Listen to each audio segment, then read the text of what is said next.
morning to the judges, the organizing committee and all the attendees present here.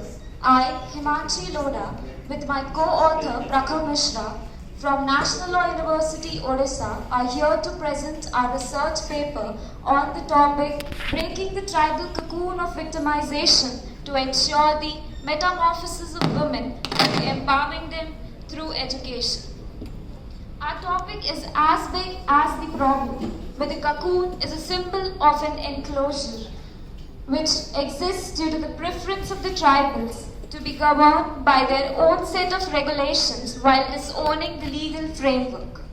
It was well said by Mahatma Gandhi that if you educate a boy, you educate one person. If you educate a girl, you educate the whole civilization. Out of 104.3 million tribal population of India, the literacy rate of tribes amounts to 58.96%, whereas that of the women comes down to a meager 49.35%, which emerges as one of the major reasons why we can't affirmatively claim that a woman is completely aware of her rights. Now let's move to the chapter 1, which discusses about the violence and other problems in the system. It was revealed in our research that there were many instances where the women were harassed by the tormentors from both within and outside their community. This slide shows the top 3 states which have the highest crime rates in India. First, Madhya Pradesh, 28.6%, Rajasthan 16.8% and Odisha 8.5%.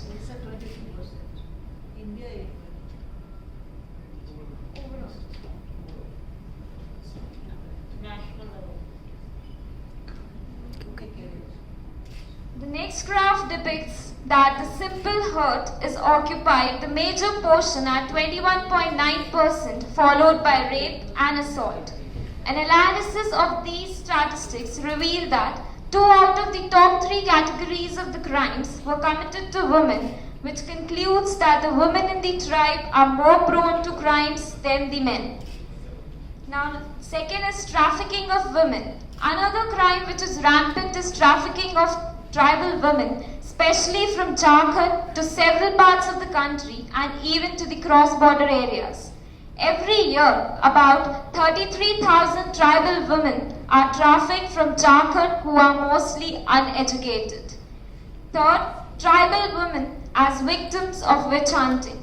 Another crime which is quite prevalent among the tribes is witch hunting. It is a practice of searching and publicly prosecuting the women who are accused of witchcraft and sorcery. A case in Jharkhand corroborates with this, where people lynched 27 women suspecting to be the witches. After this incident, Jharkhand clinched the top spot in registering the most number of cases of witch hunt murders, with 523 fatalities from 2001 to 2016. The fourth, criminalization of persecution. There is nothing more shameful than a situation where the protectors turn into hunters. In the case of Tukaram versus State of Maharashtra, 1979, Mathura, a young tribal girl and a rape victim, was again raped by 2 police officers when she went to the police station to report the crime. Especially in Chhattisgarh, numerous matters have been reported where several Adivasi women became a victim of sexual assault and gang rape by the policemen and paramilitary forces. This results in fading belief in the system and drives people to take law into their own hands. Fifth, refusal and delay in the registration of the FIRs. In many cases, the police officers refuse or cause a delay in the registration of FIRs. This negatively motivates the tribes to prefer isolation, where the legal machinery of justice and order find itself hard to reach and establish. Sixth, problems in the tribal mechanism for punishment. The tribal mechanism are psychologically dominated by patriarchy. For instance, in 2014, A local court headed by the village headman in the love rape of a tribal girl as a punishment for being in an illicit relationship with someone from an upper caste. Now let's move to the chapter 2, which deals in the laws in the protection of the tribal women. The constitution drafters aim that the tribals rise to a level is at par with the other communities of the Indian society with the help of Article 15 Clause 4, which the special provision which a state can make for the tribals. Article 17 talks about the untouchability. Article 46 setting above the education and economic institutions for the tribals. And Article 338A, which established the National Commission for Scheduled Tribes. With a huge demand for the laws for the scheduled tribes along with the scheduled caste, the legislature passed the SC and ST Prevention of Atrocities Act 1989, supported by the SC-ST Prevention of Atrocity Rules in 1995 as a detailed set of regulations.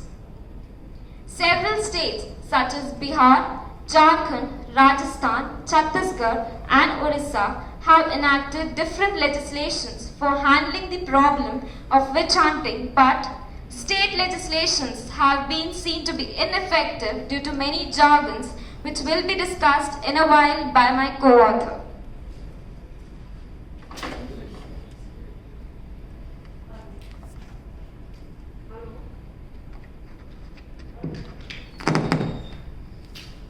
We now hereby take you to the third chapter, which is based on our field research and which will provide us with a first-hand experience of what is the ground reality in the state of Odisha. So we visited Salegaon village in the Kalahandi district of Odisha, which had a total tribal population of 28.5% of the total of the state. Then we interviewed 32 women who were asked 5 basic questions, which are as follows. Out of those 32, 25 of the women claim that they have been a victim of various crimes. Out of those 25, 4 cases witnessed violence from the person who were within the family, and the violence basically contained of domestic violence, physical torture, etc. But those women did not actually accept that as a crime. So we will focus on the rest 21, which got our attention when they explained their miseries. The following line graph depicts that the various heads of crime that were revealed during the interview. As we can see that witch hunting occupied the major portion of the crimes that were committed to women, followed by assaults, molestation, bonded labor and rape. Most of the data concerning witch hunting is collected with the help of snowball sampling, which enabled us that we can reach the women who aren't actually the part of our research work. Then moving to the actions taken by the women. When asked to the women, many negative responses were received when we asked them that whether they reported the crime or not. It mainly happens because of the involvement of bureaucrats and politically powerful person in a crime. It was shocking to note that none of the victims of witch hunting dared to approach the police station because they were receiving life threats from the head of the community. Then we also asked them what are the probable solutions that you can suggest for us in order to refine this overall system. Then the first suggestion that they gave us was that there should be a female police officer in the police station. As mentioned in the proviso of section 154 of Code of Criminal Procedure, it is mandatory that a police station should have a woman to register the crime which a woman comes to the police station to register. Then, which was not present in Salegaon village. Then the second point which they suggested was, despite the government of Odisha passing the Witch Hunting Act and also setting up India's first witch hunting memorial, almost 70 cases take place every year due to the lack of implementation and defects in the act itself, where the punishment of witch hunting does not cope up with the magnitude of the crime. Moving to the fourth chapter, we will suggest what we can suggest an overall change in the system. Our first suggestion is the educating of the women, of the tribal women. It is well said that education is the panacea for all social evils. Nothing better than educating the women can help us in eradicating the female victimization. Although there are many initiatives taken by the government for establishing Anganwadi schools, but there has been a lack in the overall to spread awareness more effectively. As a person who is known to the local people will be telling them what are the laws which the society is actually governed by. Moreover, the textbooks in these Anganwadi schools should have a dedicated chapter mentioning the anomalies of the social evils, making the students aware of such practices that have some penal action attached to them. The second suggestion is a need for a national level legislation for witch hunting. Several states have passed legislation against witch hunting, but the punishment and the gravity of the crime doesn't go hand in hand. Talking specifically about Odisha, the Odisha Prevention of Witch Hunting Act of 2013 carries a punishment of simple imprisonment from 1 year ranging to maximum of 5 years, with a fine ranging from rupees 1,000 to 5,000. This is in section 4 clause 2 of the act. Owing to the inappropriate nature and lack of proper implementation, there exists a strict demand for national level legislation in the witch hunting sector, which will forever have an upper hand over these state legislations. Then third is the need for awareness among the indigenous people. The root cause of crimes like witch hunting has been the superstitious beliefs of the people, which has resulted in the loss of hundreds of souls who weren't even given an opportunity to represent themselves in the court of law. Women have to be made aware of the statutory provisions which guarantee them proper legal aid and justice for the acts committed against them. Promotion of legal aid and awareness camps in the remote area of the country will ensure that people learn about the reality behind the practices and also come across the remedies which they can avail. Changing the psychology of the tribal community about the crime and eliminating the flavor of patriarchy from their culture can be a very effective tool to ensure that the last one to suffer shall always be the one who is guilty of the crime and not the one who may not have done anything wrong on her side. Fourth is the increasing of outreach of the criminal justice administrative system. The number of police stations in the rural and backward areas of the country, or specifically talking about Odisha, are very less when compared to those in the urban areas. For instance, the police density in Odisha is merely 33%, while the nationwide average is 54.7%.